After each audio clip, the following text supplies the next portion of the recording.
Good afternoon. We hope you're having a fantastic time at NHS Project Future's Compass 01 event, and we hope you're having learning and having lots of fun in the meantime. So this afternoon, session 6, we're going to explore how Cube enhances project delivery in today's virtual reality environment. Before we do that, just give you some idea on what you're going to be hearing from our speakers today. So we do have 3 people that are going to be sharing a number of things with you. We've got Leo, who's a e-facilitation program director at Pentacle, the Virtual Business School. We have Jonathan from Knowledge, who's a knowledge manager at the Major Projects Association. And we also have Blanca, who's the corporate benefits manager at HE, to talk about the future of work and their experiences. We'll then take questions and opinions from you. So this is as interactive as we could make it. So we do encourage your participation and involvement. Do introduce yourself in the chat. That's been working really well throughout the day. So it's an opportunity to connect with others and find out more. We do invite you to also share your challenges and barriers and any opportunities that you're doing in your local or organisational level around virtual working and the future of work as you see it. We've been pushing this all day. It's an excellent tool produced by Natasha, the event action plan for sketch notes. So if you want to use that and take that back to your teams in terms of actions with your peer groups, that would be great. The session is being recorded and slides are being shared in the documents area of this session. We will ask for your opinion. You can do that in several ways, one of which is using the feedback form, which is next to the tool and Q&A area of the platform. And yeah, you're welcome to send your opinions directly to us if you wish. We do have time for questions. So any questions that perhaps we don't get time to answer, we will pick up at a later date. So thanks for listening for me. We're now going to quickly pass over to Leo, who's going to make a short introduction and share a really interesting video with you. So enjoy.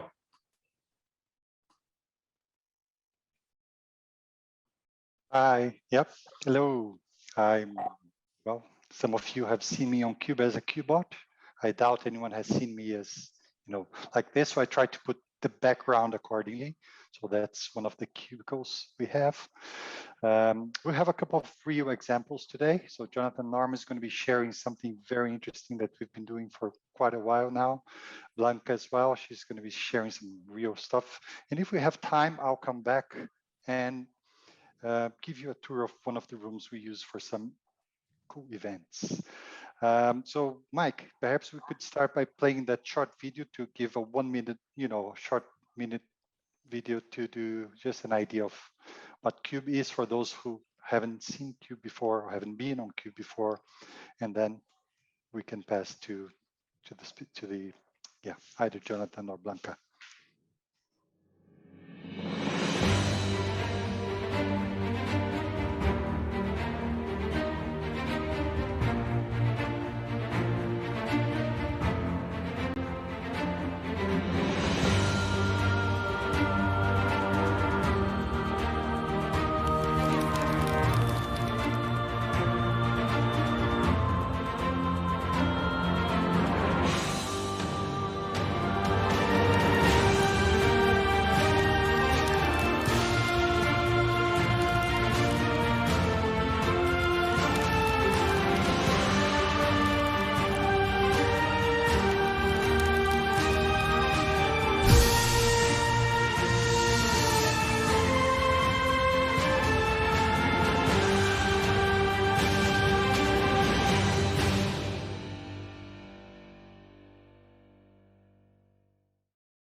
Great stuff.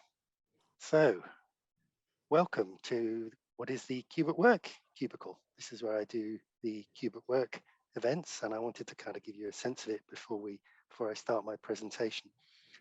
So if I just jump down, this is me. I'm knowledge manager at the Major Projects Association, and the association aims to connect people, share experience, and improve major projects. And as part of that, one of the activities or events that we run, which is open to all, are bi-monthly Cube at Work workshops.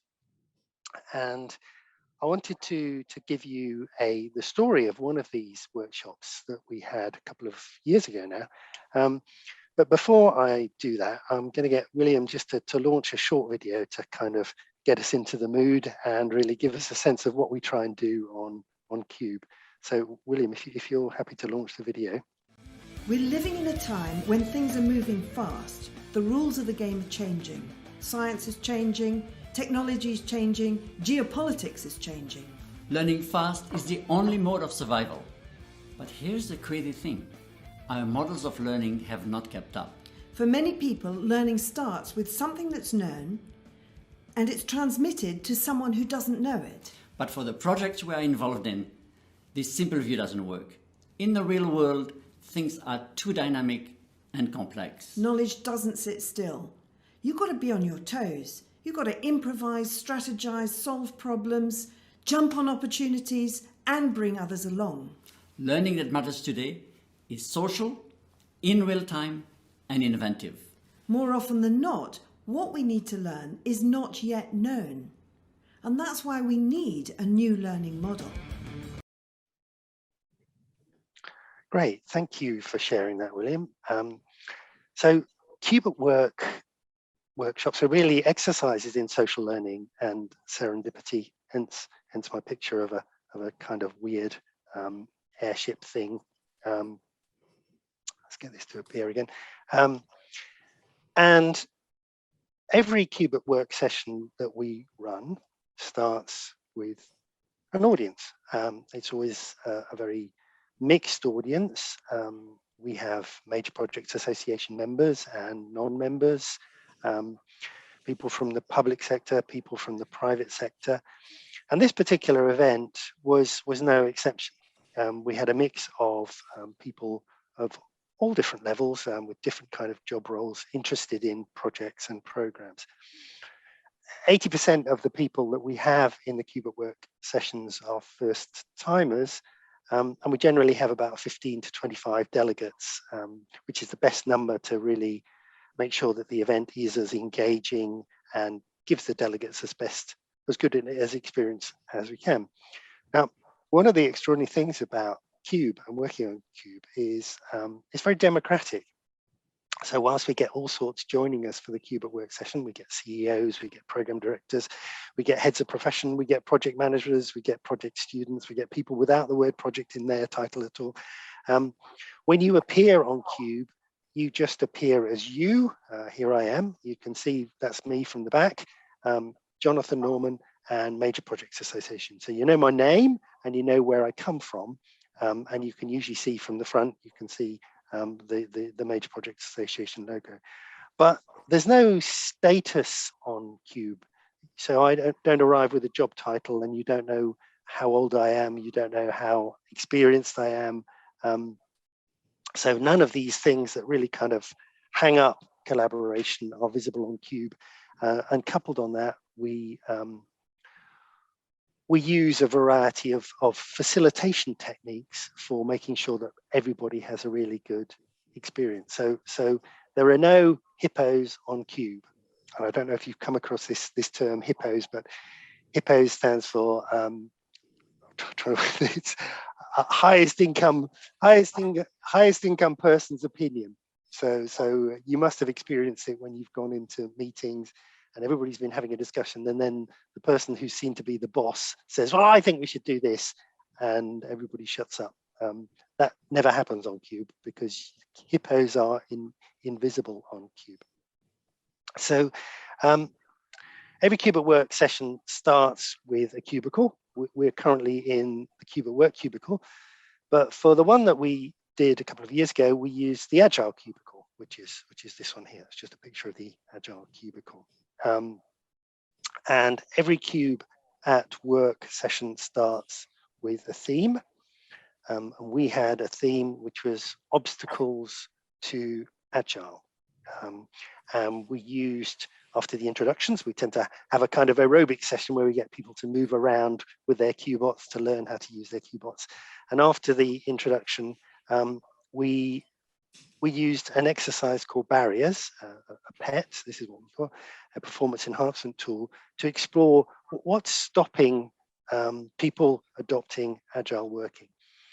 And what was extraordinary was once we started the exercise, within, I don't know, probably 4 minutes of people sharing their ideas using sticky notes, we identified collectively that Agile governance was one of the biggest barriers to successful Agile working in organizations.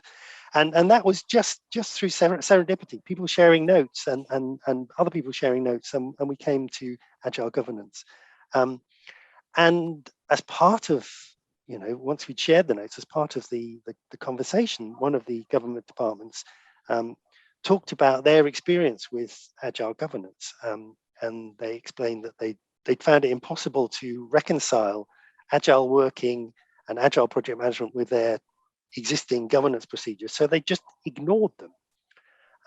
And the result was that they were very close to delivering their project, but they realized that unfortunately the outcome and the output of the project was totally unconnected to the department and the stakeholders for whom it was developed. So they'd kind of sidestepped governance in order to be able to work in an Agile manner, but in doing so, they disconnected their project from the real world. And this was kind of a real moment of enlightenment. Oh, I'm missing a picture. Never mind. I'm sure we can do without. But Cube at Work is, and these kinds of events are really enlightening. You can imagine this was a group of people who'd probably not met before. We talked about a theme that was common to all of them, but they hadn't discussed before. And in a very short space of time, we came to this place, which was the obstacle is Agile governance. And we learned something that I doubt we could have predicted, and we could only have learned through conversation and through working together. And this is not only enlightening, it's also kind of cathartic. So Cube is a very inclusive environment, as I've described, and it's a kind of weirdly for a virtual world. It's one that really engenders trust and empathy. And anybody who's been on Cube will know that after about 20 minutes, you have a real rapport between these weird little QBots. There's me as a QBot, these weird little QBots. It really does kind of create a sense of trust because everybody's involved and because it's so inclusive. And I've no doubt that for the people sharing their story of the department who'd sidestepped governance, that may have been the first time they'd shared it in such a candid way with people outside of their department. So working in this way is really cathartic. And it's also kind of therapeutic because a lot of the elements of conversation are kind of therapeutic. David Hancock, who's head of construction for Cabinet Office, describes that the best risk management processes as therapeutic. In other words, by talking together, we become more self-aware and we get self-affirmation from those around us. And this is absolutely what happens. Excuse me, what happens when you're working on Cube. Just going to check the time. Good. Okay. The other thing that we get from these Cube at Work sessions is connection. This was no different from any other Cube at Work session. But from the moment that people started to appear in the cubicle as QBots, they're beginning to connect and build relationships. And it just happens. And I regularly go on Cube and I see people who I've never seen apart from as QBots. And I feel a real rapport with them, even though I've never met them. And I've only ever seen them as a weird little square Lego person. And the final thing that we do, and I hope that comes across in what I'm saying, is we have an immense amount of fun. Cube is a very psychologically safe environment. And because of that, we have fun, and because of that, we learn. That people feel relaxed, they're unthreatened, they're motivated, and we provide lots of hooks for their curiosity, and consequently, everyone learns. So the next Cube at Work session is on the 17th of June, and Tammy Watchorn and Tivise Vera are going to explore the neuroscience of managing change. So I hope very much you will check out the Major Projects Association website, majorprojects.org, find the event and sign up, because it would be great to welcome you in Cube. And that's me done.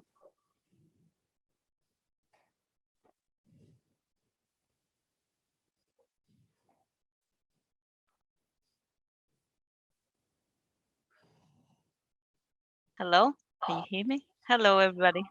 My name is Blanca Garcia Plazas. I'm the corporate benefits manager in the portfolio team in Health Education England. And this is why, for all of that reason that Jonathan was saying, this is why I want to live in Cube. And this is why I'm here today. I'm gonna share my screen with you, if I can, and you will see. Can you see my screen at the moment? Okay, that's fantastic. So I was thinking, if you are here today, it's probably because something needs to change in your team, in your organization, or in your relationship with the stakeholders. Something, let's say a pandemic creates a new way of working, and you need to adapt quickly to continue doing the job you love. And most importantly, this transformation needs to be done in collaboration with your team all together. And I know that it probably sounds challenging, but I'm here, but I'm delighted to be here today to show you that that is 100% possible, and it's currently happening in my team, and I'm so honored to share it with you. Spoiling alert, I'm not the one who implemented this new way of working, but you will learn in the next 8 minutes or so how your colleague, your stakeholders, or an employee like me will feel in an environment that is truly innovative, that really believes in transformation, where everybody is accountable and work together whenever and wherever you are. So my story started 16 months ago when I landed in Health Education England as a corporate benefits manager in the portfolio team. I'm sure you all remember your first day in the office. You walked through the door, have no idea what to do or where to go next. Luckily, my team was there and they were more than happy to tell me important things, like where I can make a tea, how my code, and where toilets are. Everybody was busy, but they made the time to meet me and know how to pronounce my name correctly. Well, that probably didn't happen to you, but I have a quite a Spanish name, so there you go. Anyway, the time flies and I became to know more about my new place, my new organization, its culture. However, there were two things that captured my attention, and this is what you can see in the presentation. One, I was able to work from home, and secondly, I will have a meeting online with somebody who won't be in the office at the time of the meeting. So by February 2020, the last one was quite unusual. Video calls were not that popular and on that time, and I didn't know if we have any software or something that actually I will be able to see the face of that person.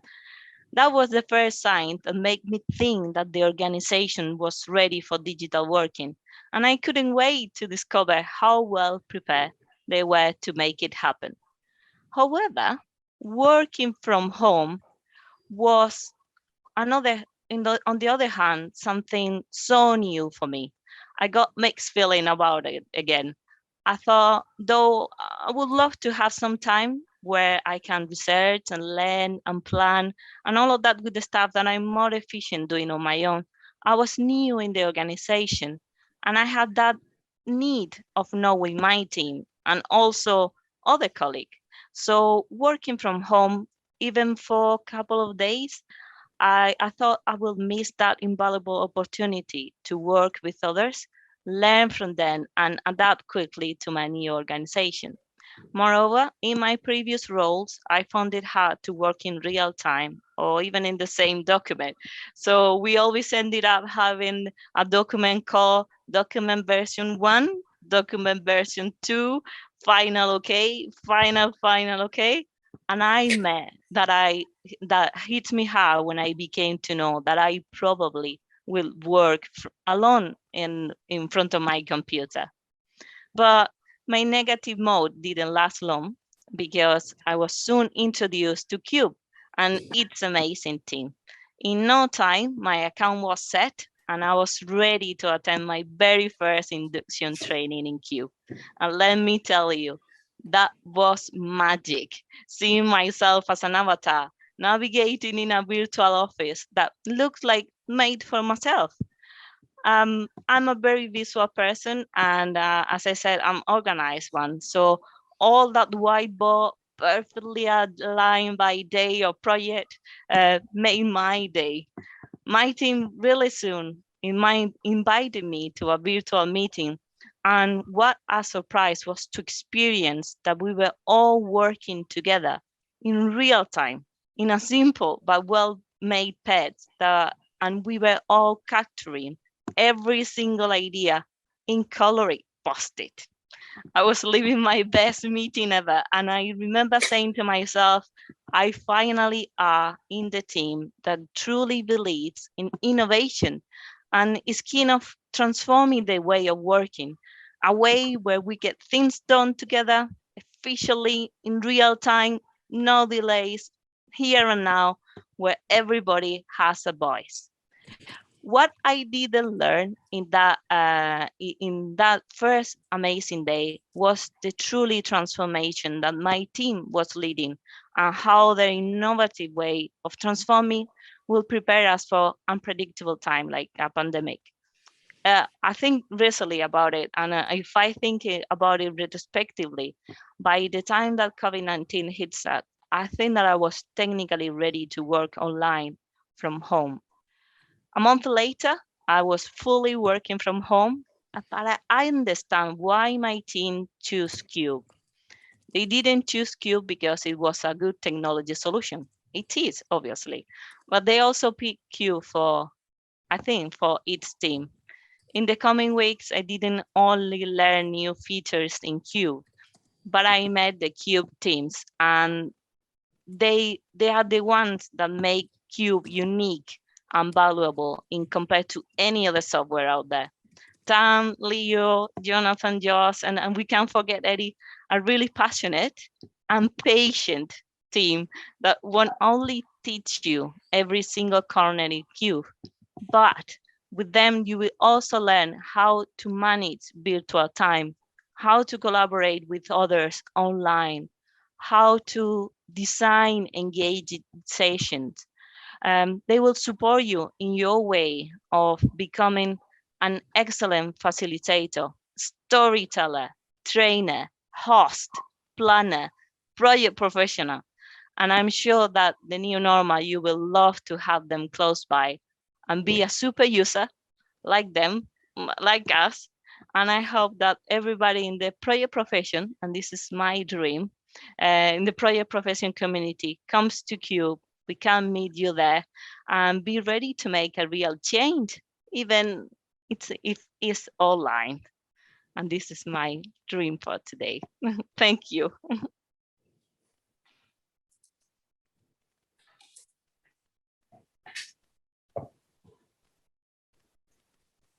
Superb. Thanks very much for that, Jonathan and Blanca and Leo. Fascinating stuff. It's just as you've both shared your stories, it does remind me of my time in Cube, and I've been using it sort of for 3 years now, and it's transformed the way I work. There's a couple of questions we've had come in, and we can come to those. There's one here which I'll put to three of you. What would you say to someone that is very resistant to change, who may not like new technology? What's your advice to those individuals, and how do you bring them on side? Who wants to go first with that one? Yeah, it's That's Blanca. Maybe you, Blanca. Well, I'm always really open to new technology, and I think that is one of the things that I love the most. But it's trying to find the reason why they want that new technology, and if they are resistant, what I will always try to do is to understand why they need that one, because sometimes with something is really new, we are all humans, and the first thing we think, and oh, well, I'm scared, I don't want to do it, just let me alone, and let's wait in the way that I know. But if we can ask them why do you think that new software or new technology will help you, they will feel that it's part of them, and they can understand why their life will be better if they use this new technology. As a benefits manager, is the question I always ask everywhere. Why do you need to do this? And I think that is the first question that I will ask, instead of me coming and say, Cube is fantastic, you need to use it. It's for them to use it, and they need to feel that is good for them, and probably by listening to them we can even improve it, and find the best way for them to use it. Yeah, very good. Anything to add, Jonathan, on that?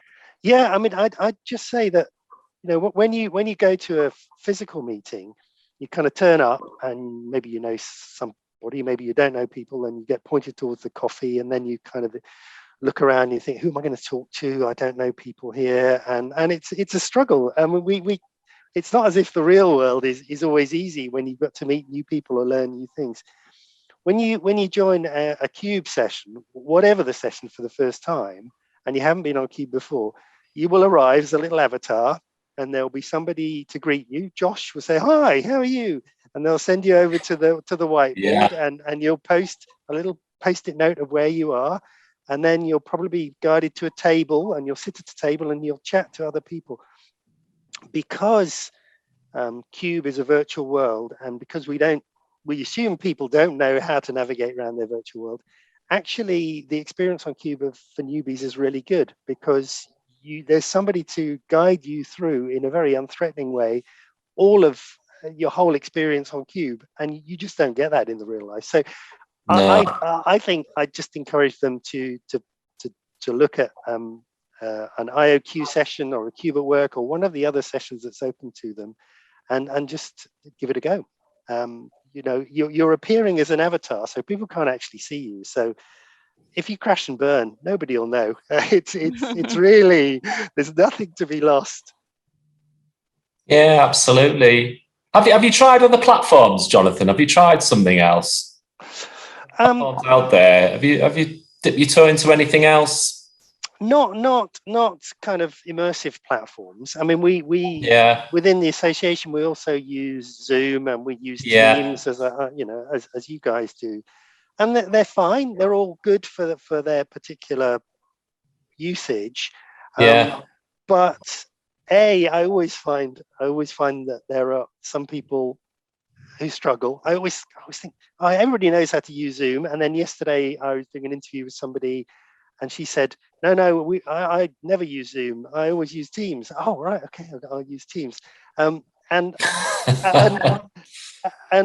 you know, it's I think we just think, because this 3D environment looks so weird, it is totally alien. But you know, within 2 or 3 goes, you will find that you feel at home on Cube. It is totally absorbing. I mean, Blakey, you must agree with this, that whereas when you're in a Zoom session, you know, after about 20 minutes, I get bored and I start looking at my phone and doing other stuff. In Cube, you're involved, you're doing things, and so you are engaged the whole time. It's easy for me to describe and harder for you to understand. You really need to experience it. No, absolutely. I do agree with you. I've actually dreamed in Cube. Oh, Of Cube. I feel That better is- now. I'm not the only one. And it is came, weird. It That is is weird, Mike. but it was following a session with the team where people were, you can do the floating around Cube. Oh yes, It was a dream about me floating around this. It was actually of Eddie's museum and his gallery that he's got. Leo, I'll come to you. Have you got a favourite cubicle that you you got one that you really like? Yeah, let me just answer the question you asked them both. Because Go ahead. Of course. Because they've probably covered everything that's important. I'd say that we help you to design. So one of our goals as Cube team is to help you to look good in front of your stakeholders. So we help you by designing a proper session. We help you to, as Jonathan mentioned, we're, calm. We have to give some confidence to the new user, because a lot of people, they are technology, they're afraid of trying something new, and that's normal. They're human beings. So of course there's a lot of, especially if you have kids, gaming is part of their DNA in these days, but we were not. So yes. Yep. I want to add something, Mike. That is absolutely true. Nobody's paying me to be here, and I don't need to sell you, but that is actually true. The app is an app, it's buttons, and then it's depend on you how you want to learn or what you want to learn. But it's that support that Leo and Jonathan and the team give you of how to navigate in the online world. It's how you design, how engage with people online, virtually. It's really, really difficult. We are all learning now by doing, but it's that support that you have, knowing that you have that people in there that is helping you to design an engaging session, something that it will be valuable from somebody else. It's not only you doing a presentation and expecting people to listen to you and not read the email that we have in the second screen. It's how you design and how you make it that time that you are online valuable for everybody, not only for you. And I'm really grateful that the team is there, and I learn a lot. I can't even count how many times I was with Tom or with Leo and Jonathan trying to design the best session for training or workshop. So, and then we are in networking. So if everybody is resistant, please call us, and we don't have any problem to share our story with you and listen to you and trying to share our experience with everybody. And this is why we are all here, to try to networking and share our experience. And in terms of engagement, how have you found that with someone new coming into it? How do you maintain that level of engagement in that environment and maintain that level of pace? Because it's working at a different pace, isn't it? From traditional workshops, breakouts, table, key findings. That's people's sort of mind is sort of tuned into that. So how do you get more of a rich conversation from something? For me, just coming into a virtual room just make me feel that I'm part of something. That is probably just me, but being in a virtual room just made me into it, and I feel like I'm there. And I'm begging Eddie to make me an avatar in Cube. I leave that. But how to engage with them is that thing of being in a room just make you there. And secondly, it's a lot of work. It's not only designing and do it's not only coming to a room and using pad, which are really useful, because sometimes I don't know how to start a plan, and they are all well-researched pad that help me out sometimes to organize and trying to tidy up my thinking. But secondly, it's the designing. It's not only coming to the session and expect everybody to understand what you are doing. You need to. I think that the good thing is you can spend time with yourself or with the team, with the Cube team, trying to designing really good engaging session. It's not, it's time with you, but you will learn a lot. If you're a facilitator or a host of any of the training or workshop, or even a meeting with your team in the morning, it's taking time to design that session, but you will learn a lot because you will know about them, you will know what is valuable for them. And the good thing is that you are in a virtual time, which is Eddie was telling us continuously. The time in Cube is not the same that time in real time. Yeah.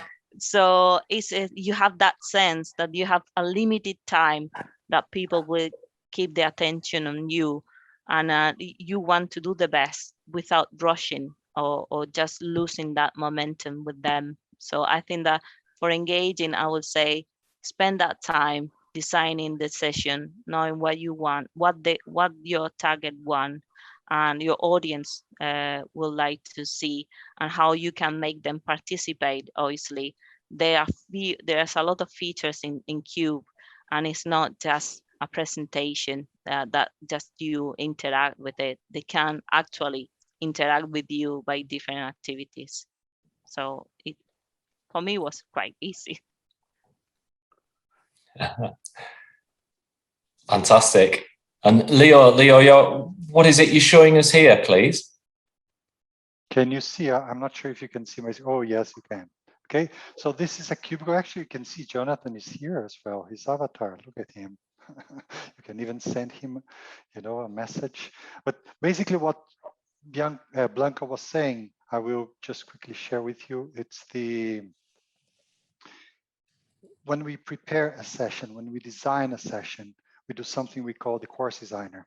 Basically, that helps you to know what's going to be doing, because you're asking, Mike, how do you make sure you keep people engaged?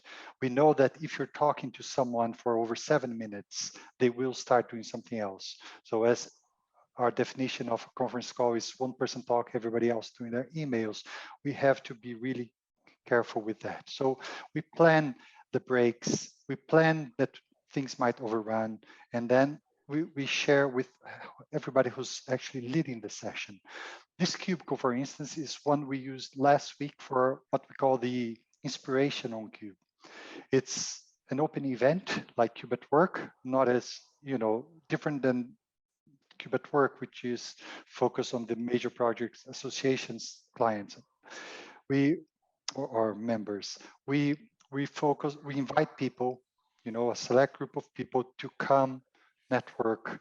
And it's interesting because what Blanca was saying is the laughter is important to keep people engaged. Example point, write first, talk second. So there are several techniques we help you to keep your sessions more engaging, more productive, and make better use of your time. We start usually doing a bit of network because people, they miss the human connection. So in this cubicle, for instance, we have here tables. So those tables allow people to have parallel conversations. So if you're sitting in one of those tables, you can actually interact with them, like Jonathan is there. So if I join Jonathan, let me just see if I can join Jonathan there. Yeah. So, there we go. Oh, well. Jonathan, I think you're too far away. That's fine. We're going to take them to the mezzanine. Jonathan, are you okay to join me there? Perhaps we can sit on the mezzanine and show them what, So if you want to go there and then you drag me along just so people can see the, what's up there. It's a picnic table. Yeah, weirdly, you're not appearing in my, I can't find you on the list of people. You're not on the list of people, Leo. Okay. Well, when we try things live, those things can happen. Yeah, indeed. So basically what happens here, basically what happens here is that we had the different rooms you can see on the left. The yellow room was for one of the challenges. So our goal here was to bring those people from New Zealand to America. They don't know each other. They collaborate. There were 2 topics. There was change projects, which is the future of it. How is it going to be after COVID, and the other one was transformation. So we would break those into 2 groups, and from there we would have the goal of writing a blog. And if you had a chance to follow one of our LinkedIn, accounts, you're able to see that we actually ended up with 2 blogs, because we did it in like 10 minutes. So we didn't get to know each other. We did brainstorm ideas. We could go upstairs and sit on that nice open space, open air, or collaborate, network, and in the end, as a result, we were able to, write our blog. Yeah, And that's fantastic. the idea, Fantastic. Mike. No, that's wonderful. There's a question around cost, Leo. Cost features quite big in the NHS, given that it's public money we're spending. How much is Cube? Yeah, we usually different than softwares you're used to, that they have a license, for number of users, etc. We see things differently. So my suggestion is, if you want to talk about it, the NHS, you look for Dr. Tam Watchhorn, because Tam, she manages the relationship with NHS. And, if you're a one-off, you come and just want to do one workshop, it's one thing. But you at the NHS already have a relationship with us. So there's definitely something special waiting for you. Yeah, no, that's great. Thanks for that, Leo. We've got a couple of minutes left. That 45 minutes has absolutely flown by.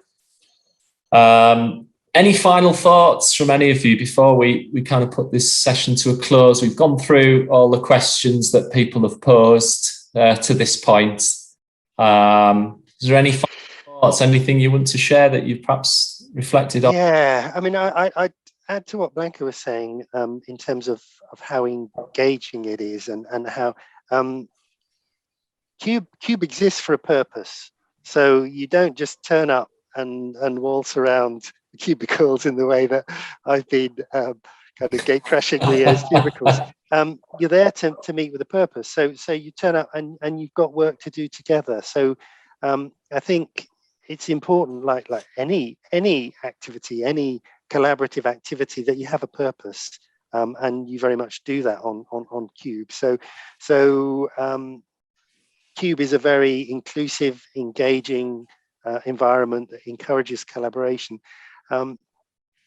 But it depends what you're trying to do. You need to have something to do, and I'm sure that Tam and probably you, Branka, you can share stories with anybody who's interested in exactly how you've used Cube. So what things have you done, and how have you collaborated, and what kind of outcomes have you generated? Thank you, Jonathan. That was great. So that brings a close to this afternoon's session. Thanks for joining us. I hope you found the session really, really useful. You've probably got more questions. If you have, there's a way to get in touch with NHS Project Futures in our generic email box. So please pop your questions to us, and we will come back to you. Please complete the feedback form, which you'll find next to the Q&As. It's only 3 questions, but we really value your feedback and opinions on the session and how we can improve it going forward. The next session is our final session of the day, the final session of NHS Project Futures Compass 01, which is a celebration. So how far we've come, and set sail for the success of the future. So join us on that one, where we'll cover some next steps, outcomes, and just generally some highlights from today. So thanks very much. Thanks to my guests, Leo, Jonathan, and Blanca, for sharing your stories. And thanks for listening. Take care.